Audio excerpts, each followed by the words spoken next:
뉴스 정면 승부.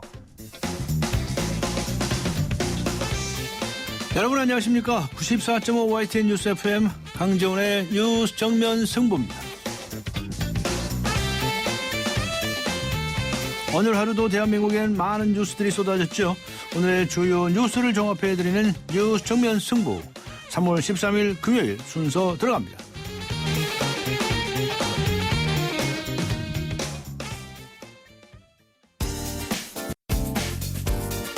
오늘의 내심, 내일의 민심. 네, 오늘도 쏟아진 많은 뉴스들, 이 뉴스들에 대한 오늘의 댓글을 보면 내일의 헤드라인을 알 수 있죠. 오늘의 내심, 내일의 민심, 시사평론가 이동영 씨 나오셨습니다. 안녕하셨습니까? 네, 안녕하십니까. 네, 전국에서 박근혜 대통령과 정부를 비판하는 전단지 살포가 잇따르지 않았습니까? 네. 근데 경찰이 처벌 법규와 대응 요령이라는 문서를 만들어서 일선 경찰서에 하달했다고요? 네, 그렇습니다. 오늘 언론에 공개된 경찰 내부 문건에는요, VIP나 정부를 비난 희화화하는 전단지 살포 행위자 발견 시 경찰의 대응 요령과 처벌 법규 등이 상세히 기술돼 있었습니다. 건물 옥상 등에 올라가 무단 살포한 경우와 건물 등에 비방성 낙서를 한 경우에는 각각 건조물 침입 및 재물 손괴 혐의로 현행범 체포가 가능하다고 안내했고요. 노상에서 전단을 살포 배포하는 경우에는 일단 검문 검색을 위한 임의 동행을 요구하라고 설명했습니다. 이어서 임무 동행에 불응하고 인적 사항도 밝히지 않을 때는 경범죄 처벌법 위반 혐의로 현행범 체포 가능하다면서 전단지나 낙서 내용이 명예훼손이나 모욕 혐의가 명백한 경우에도 현행범 체포 가능이라고 안내를 했습니다. 이 문서에 대해 서울시내 일선 경찰서의 한 간부는 지난달 말 서울에서 전단지가 살포된 이후 하달이 됐다면서 마땅히 적용할 법 조항이 없어서 이런 상황에 잘 대응하라고 매뉴얼이 내려온 것으로 알고 있다고 말을 했습니다. 그러나 상급 기관인 경찰청과 서울지방경찰청에서는 그런 문서를 만든 적도 하달한 적도 없다면서 작성 사실을 부인을 했습니다. 그동안 정부는요, 대북전단 살포에 대해서 막을 법적 근거가 없다고 밝혀왔었는데요. 정부와 대통령을 비난하는 전단에는 이처럼 친고죄인 모욕죄까지 검토하고 있어서 향후 상당한 논란이 예상되고 있습니다. 네티즌들도 한 목소리로 경찰을 비난했네요. 지금이 유신시대도 아닌데 대통령 비난하면 잡아가는구나 라는 댓글부터 경찰이 견찰 소리 듣지 않으려면 공권력을 공정하게 행사하라는 의견까지 있었습니다. 네, 이완구 국무총리가 대국민 담화에서 부정부패 척결을 강조했었죠? 네. 네. 근데 이 문제를 두고서 전현 정권 사이에 이상한 심상치 않은 기류가 형성되고 있다는데 그 무슨 이야기입니까? 예, 대립각을 지금 세우고 있는 네. 그런 모양새입니다. 이완구 총리가 담화에서 집중수사 대상으로 적시한 내용이요. 해외 자원 개발 배임 의혹, 방위산업 비리, 대기업 비자금 조성 의혹 이었지 않습니까? 근데 이것이 거의 다가 전임 이명박 정부와 관련이 있기 때문에 지금 MB 측에서 상당한 불쾌감을 표시하고 있다는 이야기입니다. 무엇보다 친이계 측은 4대강 감사 때와 마찬가지로 현 정부가 위기 때마다 전임 정부의 아픈 상처를 드러내는 전략을 통해서 정치적 반사이익을 누리려 한다는 의심을 하고 있는 상태입니다. 한 친이계 인사는 정권의 반환점인 3년차에 접어들었고 기반도 취약한데 계속 저런 식으로 정치공학적 수만 부리고 갈등만 유발하면 정부가 추진하는 핵심 과제를 하나라도 제대로 달성하기 어려울 것이라고 반발을 했습니다. 이처럼 친이계가 불쾌하는 감정을 드러내자 새누리당 지도부도 당혹해하는 분위기입니다.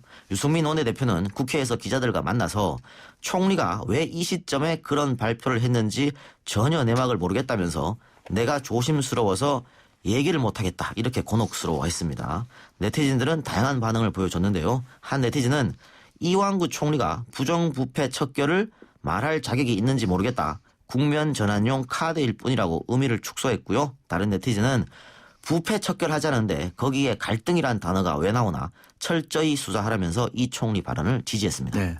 호남 고속철도 KTX가 개통을 앞두고 있죠. 네, 다음 달 2일입니다. 네, 그 요금을 두고서 얘기가 나오고 있는데 기존 다른 구간의 이 요금보다 높게 책정됐습니다. 네, 그렇습니다. 코레일 광주본부에 따르면요, 다음 달 2일 개통하는 호남 고속철 광주 송정역에서 용산역의 운임료는 46,800원인데요. 이것이 비슷한 구간인 서울에서 동대구 42,500원보다 10% 비싸게 책정됐다는 것이죠. 호남 고속철의 광주 서울 거리는 총 303km로요. 킬로미터당 요금이 154원꼴인 반면 총 293km인 서울 동대구는 킬로미터당 요금이 145원입니다. 코레일 광주본부 관계자는 호남 고속철 광주에서 용산 구간은 새롭게 철로가 개설되면서 요금 인상 요인이 생겼다고 밝혔습니다. 그러나 광주 지역 시민단체는 호남 고속철 요금을 높게 책정한 이유는 선로 건설에 투입된 비용을 시민들에게 전가하기 위해서라면서 호남 고속철도는 민간 사업이 아닌 국가 간선 교통망인 만큼 건설 취지에 맞게 요금이 책정돼야 한다고 주장을 했습니다. 네티즌들 의견은 반반 갈렸습니다. 한 네티즌은 10년이나 늦게 개통된 것도 억울한데 요금도 더 내고 타라고 한다. 지역 차별 아니냐면서 반발했고요. 다른 네티즌은 물가가 그만큼 올랐고 이용자도 서울 동대구 구간이 많으니까 요금이 다른 것은 당연하다면서 코레일 측 의견에 동조를 했습니다. 네.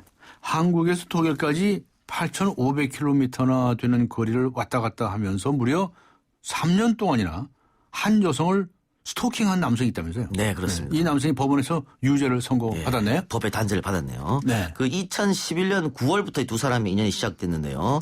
그 독일에서 유학하던 김모 씨는 같은 건물에 살던 연상의 한국인 여성 A 씨를 보고 첫눈에 반했다고 합니다.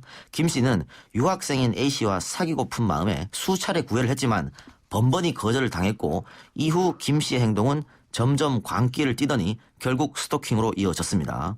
1년 넘게 독일에서 이어진 이 스토킹은 김 씨의 유학생활 마감과 함께 막을 내리는 듯 보였습니다. 그러나 한국으로 돌아온 뒤에도 김 씨의 스토킹은 멈출 줄 몰랐습니다. 네.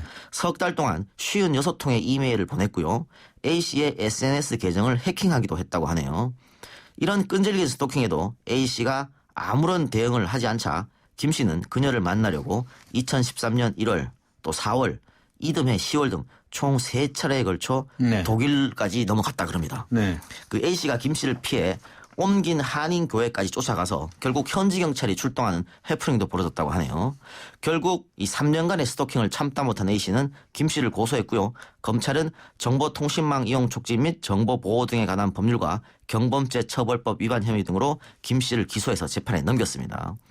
서울 남부지법 형사 3단독 김춘호 판사는 오늘 김 씨에 대해 징역 4월에 집행유예 1년 벌금 10만 원을 선고했습니다. 김 판사는 피고인이 A씨의 의사에 반해 지속적으로 접근을 시도하거나 따라다녔고 페이스북 비밀번호를 도용한 혐의가 인정된다면서 이런 판결을 했다고 했습니다만 다만 김 씨가 잘못을 인정한 점을 참작했다고 판결 이유를 밝혔습니다. 네. 네티즌들은 황당하다는 반응이네요. 한 네티즌은 스토킹이 계속되면 결국 폭행이나 살인 등의 범죄로 이어지기 때문에 빨리 대처해야 한다는 의견을 줬고요. 다른 네티즌은 3년이나 스토킹하고 괴롭혔는데 벌금 10만 원이라니 납득할 수 없다. 이런 반응을 보였네요. 네, 수고하셨습니다. 감사합니다. 시사평론가 이동영 씨였습니다.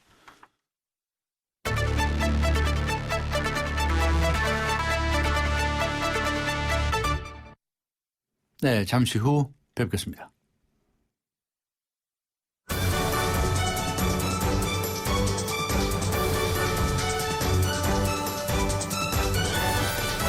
강지원의 뉴스 정면 승부.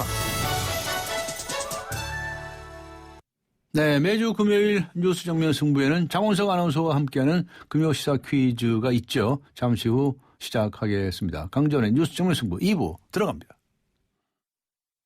차우가 같네. 차우가 같아. 2588 2588이 왜 차우가 같냐고요? 고객님 제발 한 번만 눌러서 확인해 주세요. 왼쪽 오른쪽 차우가 완전 같은 대리운전 번호죠? 응답하라 2588 응답하라 2588. 동탄 신도시를 2배로 누리는 방법 아세요? 동탄 1신도시 생활인프라도 누리고 2신도시 문화인프라도 누리고 에일리넷들에서 2배로 누리십시오. 동탄 1, 2신도시 중심의 더블 생활권, 동탄 2신도시 에일리넷들 3월 오픈 예정. 문의 031-221-4700. IS 동서. 몰랐어요. 기흥 역세권 지구가 이렇게 달라질 줄 아무도 몰랐어요. 강남을 더 빨리 만나고 교통, 문화, 쇼핑을 한자리에서 다 누리는 곳. 기대하십시오. 기흥의 신중심 기응력 지웰 프루지오. 모델하우스 오픈 중. 문의 031-281-8800. 주식회사 대농. 난 귀찮은 거 싫어해요. TV 볼 때 제목만 말해도 바로 보여주고 내가 좋아할 만한 거 알아서 좀 챙겨줘요. 올레 TV는 할 수 있죠? 당연하죠. 말만 하면 찾아주고 보고 싶은 영화 알아서 추천해주는 올레 TV. 좋은 선택을 하라. Good choice. 올레. 네, 지금 시각은 6시 29분을 가리키고 있습니다. 이 시각 교통 상황 알아보고 가겠습니다. 박화영 캐스터입니다. 네, 뉴스 정면 승부 교통정보입니다. 금요일 거리가 많이 붐비는데요. 지봉로에서는 화재가 나서 더 어렵습니다. 동묘 앞에서 창신역 가는 길 건물 화재 때문에 부근으로 지나기 어렵고요. 다산로는 버티고개 쪽으로 흥인사거리와 신당역 사이 3차로에 추돌 사고가 있었습니다. 때문에 부근으로 많이 어렵게 지납니다. 서부간선도로 따라 외곽 가는 길 안 그래도 막히는 길이었는데 성산대교 남단과 양평교 사이 2차로에 추돌 사고까지 나서 더 어렵게 지나고 있고요. 성산로 마포구청역에서 성산대교 쪽으로도 쭉 밀립니다. 강변북로 일산에서 구리 쪽으로 양화대교에서 반포대교까지, 올림픽대로 하남 쪽으로는 방화대교에서 성산대교, 여의 상류에서 청담대교까지, 올림픽대로가 강동쪽으로 강변북로보다 조금 더 길게 밀리고 있습니다. 강지연의 뉴스 정면승부 교통정보였습니다.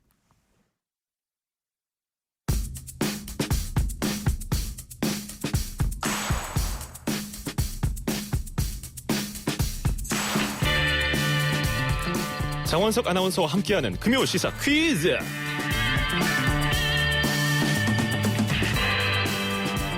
이래갖고 취업하겠나에 지원해주신 여러분 감사합니다. 먼저 장원석 씨 취업 준비한 지 얼마나 됐죠? 네, 한 1년 정도 됐습니다. 1년 동안 왜 취직 못했다고 생각해요? 제가 집에 손 벌릴 상황이 아니라서요. 아르바이트와 병행하고 1년 동안 토익 점수 안 올리고 뭐 했어요? 그게 토익 강의를 들으려면 돈이 있어야 하잖아요. 돈을 모으려면 아르바이트를 해야 하는데 아르바이트를 하다 보니까 시간이 없고, 어쨌든 취업 스터디에 일원이 된다면 저 밤을 새서라도 열심히 하겠습니다. 됐고요. 우리 스터디는 토익 점수 900점 이상만 받아요. 이래갖고 취업하겠나?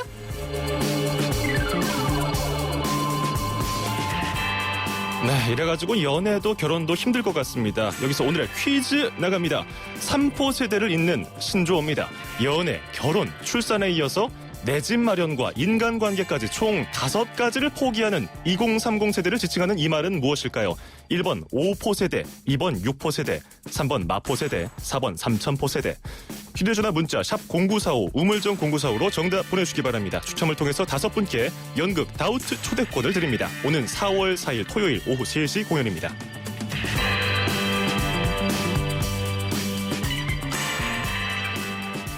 네, 장원석 아나운서 나오셨습니다. 안녕하셨습니까? 네, 안녕하십니까. 네, 요즘 청년들이 뭘 이렇게 포기하는 게 많답니까? 그러게 말입니다. 예전에 네. 포기는 배추 셀 때나 쓰는 말이다 이렇게 했었는데. 그래요? 예, 얼마 전에 취업 포털 사이트가 2030 세대 2,880명을 대상으로 조사를 했는데요. 네.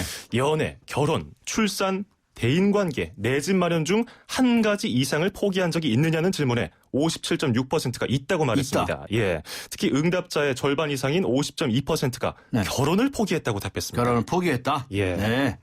도대체 왜 이렇게 됐을까요?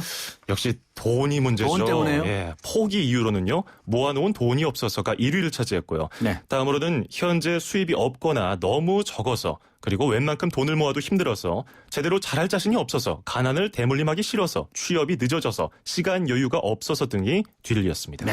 청년 실업자가 100만 명이 넘었다는 그런 분석도 있지 않습니까? 네, 어마어마하죠. 지난 1월에 나온 통계인데요. 네. 15세에서 29세까지 청년 실업자는 39만 5천 명에 달했고요. 네. 취업 준비생이나 아르바이트생까지 포함을 하면 실제 청년 실업자는 107만 명이 이를 것으로 추산되고 네. 있습니다. 이렇다 보니까 오늘의 정답인 2세대 외에도요. 장기간 미취업자라는 장미족. 예. 네. 31살까지 취직 못했다는 3.1절 등의 신조어까지 등장했습니다. 3.1절이라고도 합니까? 예. 자, 여기서 퀴즈 다시 한번 주시죠. 네, 3포 세대를 이어가는 신조어입니다. 연애, 결혼, 출산에 이어서 내 집 마련과 인간관계까지 총 5가지를 포기하는 2030 세대를 지칭하는 이 말은 무엇일까요? 1번 5포 세대, 2번 6포 세대, 3번 마포 세대, 4번 삼천포 세대. 자, 휴대전화 문자 샵 0945 우물정 0945로 정답 보내주시기 바랍니다. 추첨을 통해서 5분께 연극 다우트 초대권을 드립니다. 오는 4월 4일 토요일 오후 3시 공연입니다. 네. 그런데 요거 좀 취업을 하려면 무슨 스펙인지 뭔지 그런 게 있어야 된다면서요? 그렇습니다. 도대체 스펙이라는 게 뭡니까? 네, 일반적으로 학벌, 학점, 토익 점수 이 세 가지를 스펙이라고 했었는데요. 네. 얼마 전에 대통령 직속 청년위원회가 조사를 했는데 청년들이 취업을 위해 쌓는 이 스펙은 3종 세트 아까 학벌, 학점, 토익 점수에 이어서 네. 어학 연수와 자격증이 추가된 5종 세트 아하. 그리고 여기다 더 추가됩니다. 공모전 입상, 인턴 경력이 포함된 7종 세트를 넘어서서 네. 요즘에는 사회봉사, 성형수술까지 해야 하는 9종 세트로 확대됐다고 합니다. 이런 상황이 이렇다 보니까 취업을 위한 스타디도 이 경쟁률이 높다면서요? 예, 아까 그 꽁트 상황이 사실인 겁니다. 네. 토익 900점 이상, 특정 전공자 우대, 서류와 면접 통과자 우대 등 취업 스터디 가입 조건이 뭐 웬만한 기업 입사 조건만큼 까다로워진 거죠. 네. 취업 준비, 아르바이트 이런 것들을 병행하는 학생들도 많다면서요? 예, 그렇습니다. 흔히 대학생 아르바이트 하면 예전부터 과외를 많이 떠오르시잖아요. 20대 아르바이트 자리는 이제 더 이상 과외나 학원교사 같은 고급직이 아니라고 합니다. 네. 이런 자리는 몇 명 안 되는 명문대 출신 아니면 엄두도 내지 못하는 게 현실이고요. 실제로 커피 전문점 아르바이트마저 경쟁이 치열해져서요. 이력서를 10차례 넣어도 10차례 모두 떨어지는 경우가 허다하다고 합니다. 네. 진짜로 이 회사 취업만큼 어려운 겁니다. 그래서 대다수가 이제 요즘 강도 사건 많이 일어나는 편의점 아르바이트로 몰리는 겁니다. 네. 편의점은 최저 시급도 안 주는 경우가 많은데요. 네. 그런데 별 대안이 없다 보니까 그렇게 조금 받고서라도 일을 할 수밖에 없는 겁니다. 이 스터디도 아르바이트로 향하는 취업의 관문이라고 할 수 있는데 여기부터 가로막히는 현실입니다. 네. 그런데 한편에서는 일할 사람은 못 구해서 발을 동동 구르는 경우가 있지 않습니까? 네. 왜 이렇게 일자리가 없다는 겁니까? 참 이게 아이러니입니다. 네. 청년 취업난의 가장 근본적인 원인은 일자리를 찾는 사람은 늘어나는데 네. 구직자가 선호하는 좋아할 만한 일자리 숫자는 크게 늘어나지 않는다는 데 있습니다. 네. 특히 일자리에 따라서 임금 같은 근로 조건의 격차가 큰 게 문제입니다.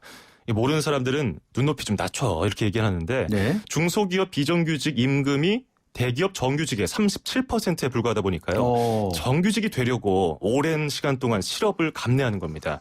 따라서 정규직을 늘리기가 어려운 상황이라면 일자리 간 격차 해소를 좀 서둘러야 되지 않나 이런 목소리가 네. 나오고 있죠. 대기업하고 중소기업하고 이렇게 함께 성장하면 참 좋을 텐데. 그러게 말입니다. 오늘 최경환 경제부총리가 경제 5단체장을 만났습니다. 네. 적정 수준의 임금 인상, 그러니까 월급을 좀 높여주고 협력업체와의 동반 성장을 해달라 이렇게 얘기를 했는데 이게 웬걸 재계의 반응은 부정적이었습니다. 네. 임금 인상을 하면 수출이 둔화되니까 우리 경쟁력이 약화된다는 우려였던 거죠. 그런데 이런 논리대로라면요. 100년이 지나도 임금 인상 어렵다는 겁니다. 처우가 좋은 일자리로만 구직자가 몰려서 결국 오늘의 정답인 2세대에만 늘어나지 않을까 생각이 드네요. 네. 오늘의 퀴즈 마지막으로 한 번 더 소개해 주시기 바랍니다. 네. 연애, 결혼, 그리고 출산을 포기하는 3포 세대를 이어가는 신조어입니다. 연애, 출산, 결혼에 이어서 내 집 마련과 인간관계까지 모두 5가지를 포기하는 건데요. 2030 세대를 지칭하는 요즘 신조어입니다. 1번 5포 세대, 2번 6포 세대, 3번 마포 세대, 4번 3000포 세대. 휴대전화 문자 샵 0945 우물정 0945로 정답 보내주시기 바랍니다. 5분께 연극 다우트 초대권을 드립니다. 네, 그래도 뭐 오늘 저 힌트 하나는 주셔야죠. 무슨 포세대인지. 그러니까요. 네. 이 연애 결혼 포기한 남성분들은 네. 오늘 금요일이잖아요. 네. 이 소리가 그리우실 것 같아요. 네. 남성분들. 네. 오빠, 네. 오빠, 놀아줘. 네, 여기까지입니다. 그렇군요. 예. 문화 선물 소개해 주시겠습니까? 네, 오늘의 문화 선물입니다. 연극 다우트 초대권인데요. 퓰리처상과 토니상을 휩쓸면서 그 작품성을 인정받았습니다. 인간 내면의 의심과 의혹, 확신과 불확신에 대한 진지한 통찰을 선사하는 작품인데요. 네. 배우 박정수 씨의 첫 연극 도전으로 화제를 모으고 있습니다. 네. 팽팽한 긴장감 속에 날카로운 재치, 위트와 재미와 감동을 선사하는 연극 다우트를 관람하실 기회 꼭 놓치지 마시기 바랍니다. 오는 4월 4일 토요일 오후 3시 공연이고요. 네. 두 분께는 정통 시사주간지 주간경향 그리고 아시아 전문 월간지 매거진 N 구독권을 드리니까요. 정답 많이 보내주시기 바랍니다. 네, 고맙습니다. 감사합니다. 네, 고맙습니다. 지금까지 YTN 라디오의 장원석 아나운서였습니다. 대한민국의 오늘 치우침 없는 공정한 뉴스 강지원의 뉴스 정면 승부가 여러분의 참여를 기다립니다. 짧은 문자 50원, 긴 문자 100원에 휴대전화 메시지 샵 0945 우물정 0945와 YTN 라디오 어플리케이션 예스 게시판에 소중한 의견을 남겨주세요. 뉴스 정면 승부는 청취자 여러분의 참여로 완성됩니다. 대한민국의 오늘, 강지원의 뉴스 정면 승부. 공무원연금개혁 국민대타협기구가 앞으로 보름 뒤에 개혁안을 내놓기로 했습니다. 그런데 당정은 물론이고요. 야당과 연금을 받게 될 공무원 노조가 연금의 적정 수준을 놓고 여전히 평행선인 것 같습니다. 어제도 공청회와 대타협기구 분과위원회 회의가 잇따라 열렸는데요. 정면 인터뷰 오늘 자세한 내용 알아보겠습니다. 오늘은 노후소득 분과 공동위원장으로 협상에 임하고 있는 새누리당의 김현숙 의원 연결하겠습니다. 안녕하세요. 안녕하세요. 네, 지금 공무원연금 개혁안 논의 어느 정도까지 진행이 됐는지 궁금해하실 분들이 많을 텐데요. 설명하시겠습니까? 저희가 그 대타협기구 안에 이제 분과가 3개가 있는데요. 네. 저는 노후소득 분과에 있는데 여기서 어제 그 야당의 김성주 공동위원장이 국민연금의 소득 대체율이 40년 기준에 40%거든요. 현재 유시민 장관 시절에 만들어진 법이 네. 2028년이 되면 이제 40%까지 이제 되도록 이렇게 만들어져 있는데 그것을 45%로 하자라는 것을 이제 그 기자회견을 통해서 얘기를 하고 그 부분이 받아들여지지 않으면 대타협기구에서 논의가 어렵다라고 얘기를 해서 좀 어제 좀 여러 가지 얘기가 있었습니다. 그래서 저희는 이제 새누리당 입장은 국민연금의 이 대타협기구는 첫 번째 국민연금 개혁안을 논의하기 위해서 만들어진 게 아니고 네. 공무원연금 개혁안에 대한 논의를 위해서 만들어진 것이고 네. 물론 노후소득 보장 분과에서 어떻게 하면 국민들의 노후소득 보장을 우리가 잘해나갈 것인지를 얘기하는 것은 분명히 필요하지만 명목적인 국민연금의 소득 대체율을 높이는 것은 그냥 선언해서 되는 것이 아니고 이에 따라서 기여율이 올라가야 되기 때문에 그 부분을 그 공무원연금 개혁에 그거를 동의하지 않으면 공무원연금 개혁을 진행시키기 어렵다고 하는 것은 일종의 좀 발목 잡기가 아닌가 해서 좀 우려 있는 부분이 있고요. 어제 공무원연금 개혁 분과가 저녁 때 회의가 열렸는데 네. 여기서는 공무원연금 개혁을 구조개혁으로 할 것이냐. 그 얘기는 뭐냐면 신규 공무원을 국민연금 형태로 전환할 것인가 아니면 단지 내는 돈과 받는 돈을 좀 조정하는 모수개혁이라고 보통 말을 합니다만 그 두 개를 얘기하다가 노조가 퇴장하는 것으로 끝맺음된 것으로 알고 있어서 네. 현재 이제 중요한 논의들이 이제 공무원연금 개혁 분과에서 어느 정도로 이걸 조정할 것인가에 대해서 노조와 이제 야당이 안을 내놔야 되는데 이번 주부터 다음 주부터 그런 얘기가 좀 진행되기를 지금 기대하고 있지만 국민연금을 갑자기 들고 나와서 좀 상황이 그렇게 쉽지만은 않은 그런 상황입니다. 네, 알겠습니다. 상황을 이제 자세히 설명해 주셨는데요. 네네. 앞에도 말씀하셨지만 소득 대체율 얘기를 하시지 않으셨습니까? 네네. 도저히 소득 대체율이라는 게 뭔지 이거부터 좀 설명해 주시면 우리 청취자 여러분들께서 도움이 될 것 같습니다. 네. 예. 소득 대체율은 이제 본인이 전 생애 기간 동안에 받은 소득이 있지 않겠습니까? 네. 그 소득 대비 이제 연금으로 퇴직 후에 연금을 얼마를 받는지 매달 그 소득의 비율인 거죠. 그래서 네. 만약에 50%라고 하면은 이제 내가 받은 전 생애 기간의 소득의 평균 대비 연금으로 받는 것이 50%다. 뭐 이렇게 되는 거라고 말씀드릴 수가 있습니다. 네. 그 야당에서는 그동안에 이 연금의 소득 대체율을 50%로 올려야 한다는 주장을 해오지 않았었나요? 야당은 어제 50% 네네 맞습니다. 네. 어제 말씀하신 거는 이제 국민연금을 그렇게 소득 대체율을 높이자고 얘기했다는 거죠? 그렇죠. 그러니까 공무원연금이 어떤지에 대한 야당안은 한 번도 제시된 것이 없고요. 예. 어제는 공적연금이라고 표현했지만 그 얘기는 국민연금입니다. 만약에 그것이 공무원연금이었다면 공무원연금의 소득 대체율은 지금 굉장히 높습니다. 국민연금과 비교가 안 되기 때문에 그걸 50% 깎는다면은 새누리당이 제시한 안보다도 더 낮게 깎으라는 얘기거든요. 훨씬. 그러니까 그 얘기는 아닐 것이고 네. 국민연금이 40%인데 예. 거기 이제 기초연금이 또 있어요. 합쳐보면은 지금은 48% 정도 되는데 이제 나중에 기초연금이 떨어질 거라고 야당은 예상을 해서 국민연금 40을 45로 올리고 기초연금 5%를 합쳐서 50% 얘기를 김성주 의원은 했습니다. 네. 야당에서는 이제 공무원연금의 경우에 노후 보장을 위해서 소득 대체율을 50%로 올리라 이렇게 주장을 했고 여당에서는 얼마 정도로 생각하고 있습니까? 저희는 그러니까 그 명목 그 소득 대체를 얘기하는 것은 좀 어렵다는 입장인 게 유시민 장관 시절에도 원래는 50%로 소득 대체율을 왜냐하면 이제 은퇴하신 다음에 소득 대체율이 높은 건 좋잖아요. 아까 말씀드린 것처럼. 네.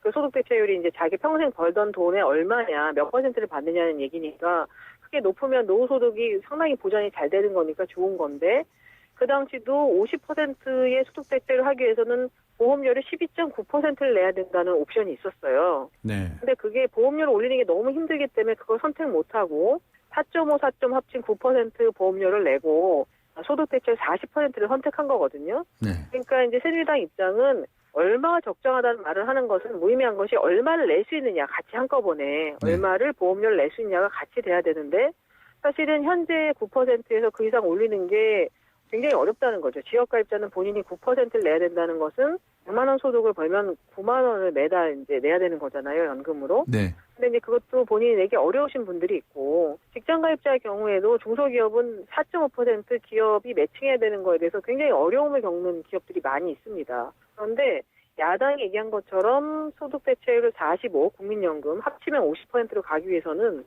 15.3%로 보험료가 올라가야 돼요. 지금 네. 9%에서.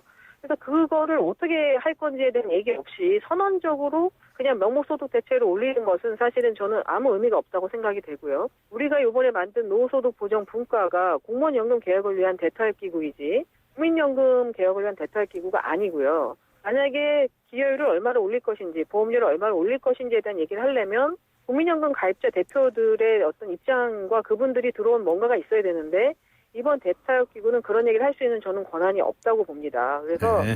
지금 야당이 그와 같은 선언적인 것을 하는 거는 뭐 공무원 연금을 덜 깎거나 안 깎기 위한 어떤 그런 전략으로서 사용하는 것으로 보이는데 저는 아무 의미도 없는 굉장히 그 공당으로서는 할 수 없는 책임만 그냥 숫자를 하나 제시하는 것은 의미가 없다고 생각을 합니다. 네. 그걸 하기 위해서는 15.3%를 올리는 그 부분이 필요한데 그것은 현재 분과에서 얘기할 수 있는 그런 권한을 갖고 있는 것이 아니라는 거죠. 그걸 어떻게 국민과 그 다 같이 논의를 해갈 것인지에 대한 문제는 이 공무원 연금을 위한 대탈기구를 넘어서는 문제라는 말씀을 드리겠습니다. 네. 공무원 노조 측에서는 한 60%를 요구하고 있다는 얘기가 들리던데 맞습니까? 예, 뭐 50, 그러니까 거기도 소득 대체율을 60%를 얘기하면서 국민연금에서 50, 그 다음에 기초연금에서 10, 뭐 이렇게 얘기를 하던데요. 네. 그렇게 되기 위해서는 또 16.7%까지 올려야 됩니다, 보험료를. 네. 근데 야당 그 노조의 입장은 일단 어떻게 올릴지는 모르겠고, 네. 선언을 같이 하자라고 자꾸 말을 하는데, 저는 그 선언은 의미가 없다라고 생각을 합니다. 네. 야당 측에서는 다음 주에 네. 개혁안을 공개한다는 말이 있던데 그 얘기 들으셨나요? 근데 뭐라고 얘기를 했냐면, 네. 만약에 이것을 받아주면, 새누리당이, 국민연금의 소득 대체율을 올리자라고 제시한 것을 수용하면, 야당안을 발표한다고 했기 때문에, 저희는 그 내용이 굉장히 무의미하다고 얘기를 했기 때문에, 아마 야당은 개혁안을 발표하지 않을 것 같습니다. 제 생각에는 그래요? 발표하지 않을 것이고요. 네. 다만 공무원연금 개혁 분과가 잘 진행이 돼서, 공무원 단체가 공무원 단체 입장을 얘기를 한다면, 강기정 의원이 말씀하신 대로 중재안처럼 뭔가 한두 개의 숫자를 얘기하면서 야당 안으로 추정되는 안은 나올 수도 있지 않을까 그렇게 생각을 합니다. 네. 공무원 쪽에서는 안이 어떻게 되어 있습니까? 공무원 단체도 아직 그 공무원 연금에 대한 구체적인 안을 내놓고 있지는 않지만 이제 분과가 네. 다음 주 내내 이제 기본적으로 어떻게 연금 제도를 바꿀 것인지에 대한 얘기를 세부 강론을 얘기하도록 지금 짜여져 있습니다. 그러니까 그 과정에서 내는 돈이 현재 7%인데 그걸 얼마로 할 것이냐에 대해서 아마 공무원 단체가 얘기를 하고 받는 돈은 어떻게 하겠다. 지금까지 공무원 단체가 말씀하신 것은 내는 돈은 좀 더 올리는 건 동의한다. 하지만 받는 돈을 깎는 것은 반대한다 정도의 얘기는 나와 있습니다. 네. 당정안도 있죠. 예. 새누리당은 작년 10월 28일에 그 어떤 패키지로, 네. 다 안을 냈지요. 구조개혁. 그러니까, 네. 신규 공무원은 국민연금 형태로 우리가 전환을 한다라는 것을 포함해서 네. 풀 패키지로 안을 냈고, 요번에 대탈기구를 하는 과정에서 정부도 일종의 정부 제시하는 형태로 정부의 그 생각을 다 공개를 했습니다. 다 공개를 했고, 이제는 공무원 단체가 아주 개략적인 얘기를 했지만 구체적인 상황에 대해서 얘기를 하고, 새정치민주연합이 자신의 안을 내야 될 상황인데 국민연금 소득 대체를 올리겠다는 합의를 하지 않으면 대타협기구에서 안을 내지 않겠다라고 말하는 것은 사실은 공무원연금 개혁에 대한 어떤 정말 진정한 의지가 있는 것인지를 의심케 하고 우려케 하는 부분이 있어서 저희가 좀 걱정을 하고 있습니다. 네. 소득 대체율을 먼저 이 타협을 할 가능성은 없는 건가요? 그러니까 그게 무의미한 게 그 소득 대체율을 기여율에 대한 거는 저희 지금 대타협기구가 정한다면 아마 국민들께서 굉장히 월권이신 게 국민연금 가입자분들의 입장이 필요하지 않습니까? 그분들이 이걸 동의할 것인지. 저희가 마음대로 정한다고 해도 그것은 아무 의미가 없다고. 국민적인 합의가 없는 상황에서 정해진 것은 그냥 어떤 공연불에 불과한 것이니까 야당은 그와 같은 얘기를 하는 것이 결국 전략적으로 공무원연금을 덜 깎고 어떻게 보면은 공무원연금 개혁 자체를 좀 하지 않으려는 그런 의도까지 있는 게 아닌가 그런 걱정이 되는데 며칠 전에 서로 이제 중간 보고를 하면서 공무원 연금 개혁이 필요하다는 부분에 대해서는 공무원 단체까지도 다 동의를 한 상황이거든요. 그래서 이 동의한 그 정신이 계속 살아 있어서 저희가 다음 주에 상당히 속도를 냈으면 좋겠고 제가 드릴 수 있는 말씀은 저희 노후소득 보장 분과에서 합의할 수 있는 건 이런 것 같습니다. 공적연금을 강화하는 노력은 필요하다. 그다음에 실제로 명목소득 대책이 중요한 것이 아니라 명목이 40이라고 해도 40년 가입을 하지 못하면 그걸 받을 수가 없는 거예요. 그럼 과연 노동시장에 우리가 40년 일을 할 수 있느냐. 그러면 결국 정년은 늘리고 노동시장에서 더 오랫동안 일할 수 있는 시스템이 필요하고 그다음에 본인이 예를 들어서 연금을 내고 싶어도 너무 소득이 작아서 연금을 못 내시는 분들 있잖아요. 그런 부분한테 정부가 지금 두루리 사업으로 연금의 한 50%를 지원하거든요. 그런 사업을 통해서 저희가 실제 소득 대체율이라고 말을 합니다. 실제로 얼마를 소득 대체율을 내가 40년 가입해서 40%지만 20년밖에 일을 못하면 20%밖에 안 되잖아요. 가입 기간을 늘려주는 게 필요하다는 거죠. 연금을 계속 붓고 기여금을. 그런 노력을 해서 실질적인 소득 대체율을 높이는 방안에 대해서는 저는 합의가 가능하다고 생각합니다. 저희 분과에서. 하지만 명목 소득 대체율을 높이는 것은 그걸 높인다고 국민이 실질적인 소득 대체율이 높아지는 것도 아니고 그걸 높이기 위해서는 기여금을 어떻게 할 것인지에 대한 보험료 얘기가 분명히 있어야 되기 때문에 제가 생각하는 방향은 현재 박근혜 정부가 지속적으로 추진하고 있는 실질 소득 대체율을 강화하는 방안에 대해서 제가 좀 더 진전된 합의를 하는 것은 저는 굉장히 필요하고 건전한 방향이라고 생각하고 그 논의하에서 핵심은 공무원연금 개혁을 어떻게 할 것인지를 논의하는 것이 핵심이지 여기서 국민연금의 개혁을 어떻게 소득 대체율을 어디까지 갈 것인가를 얘기하는 것은 사실은 뭐 핵심을 벗어난 어떤 그런 게 아닌가 생각을 합니다. 4월 국회 처리가 합의가 된 걸로 알고 있는데요. 되겠습니까? 되게 해야죠. 일단은 그 3월 말까지 공무원 단체와 야당이 자신의 의견을 얘기하면 적어도 4개의 복수의 안은 나오는 거 아니겠습니까? 그럼 저희가 여기서 합의하면 제일 좋죠. 단일안으로. 근데 합의가 안 돼도 저희 합의문에 따르면 4개의 복수의 안이 있으면 그걸 연금 특위로 올리면 되는 거예요. 국회 안에. 그럼 거기서 4월 한 달 내내 이제 뭐 갑론을박을 치열하게 하게 되겠죠. 어떤 것으로 가자. 그러면서 협상하는 과정에서 사흘을 이뤄서 국민께 이미 드린 약속처럼 아무리 늦어도 4월 국회에선 처리가 돼야 된다고 저는 생각합니다. 알겠습니다. 오늘 말씀 감사합니다. 감사합니다. 수고하셨습니다. 새누리당의 김현숙 의원이었습니다. 에이스 고객 이정재, 침대를 말하다. 가구는 디자인만 보고 사도 되지. 근데 침대를 그렇게 사봐라. 아침에 어떻게 되겠어. 잡았으면 알 텐데. 침대는 가구가 아니다. 침대는 에이스다. 에이스 침대. 이천 어디에 사시겠습니까? 이천의 새로운 중심을 생각한다면, 이천의 더 큰 내일을 생각한다면 이천이 준비하고 한양이 짓는 젊은 도시를 만나십시오. 이천이 준비한 젊은 새도시, 이천 증포 새도시 한양 수자인. 문의 1899-6316. 주식회사 한양. 비에 젖은 출근길도 산뜻해진 스타일로 이젠 바람 부는 여행길도 언제라도 편안하게 이젠 네파가 시작하는 아웃도어의 합리적인 진화. 코웨이에선 정수기 필터 교체하듯이 오염된 매트리스 상단을 새 걸로 교체할 수 있대요. 우와! 게다가 미세먼지부터 진먼지 진드기까지 7단계로 케어해준대요. 우와! 위생까지 책임져야 진짜 침대다. 코웨이 매트리스 케어 렌탈 1588-5200. 어떤 자동차가 좋은 차일까요? 마력이 좋은 차? 디자인이 좋은 차? 연비가 좋은 차. 현대자동차는 말합니다. 서비스까지 좋아야 진짜 좋은 차라고. 국내 최다 네트워크 현대자동차 공식 정비 서비스 블루핸즈. New thinking, new possibilities. 현대자동차. 네, 오늘의 금요시사 퀴즈 다시 한번 소개해드리겠습니다. 삼포 세대를 잇는 신조어인데요. 연애, 결혼, 출산에 이어서 내 집 마련과 인간관계까지 총 5가지를 포기한 2030 세대를 지칭하는 이 말. 무엇일까요? 1. 5포 세대, 2번 6포 세대, 3번 마포 세대, 4번 삼천포 세대. 휴대전화, 문자 샵 0945, 우물정 0945번으로 정답 보내주시기 바랍니다. 추첨을 통해서 5분께 연극 다우트 초대권을 보내드리겠는데요. 배우 박정수 씨의 첫 연극 도전으로 화제를 모으고 있는 작품이죠. 오는 4월 4일 토요일 오후 3시 공연입니다. 우리 아들도 30살인데 돈 때문에 장가 안 가겠다고 합니다. 3233번님께서는 의견까지 보내주셨습니다. 강전의 뉴스 정면 승부 잠시 후 뵙겠습니다.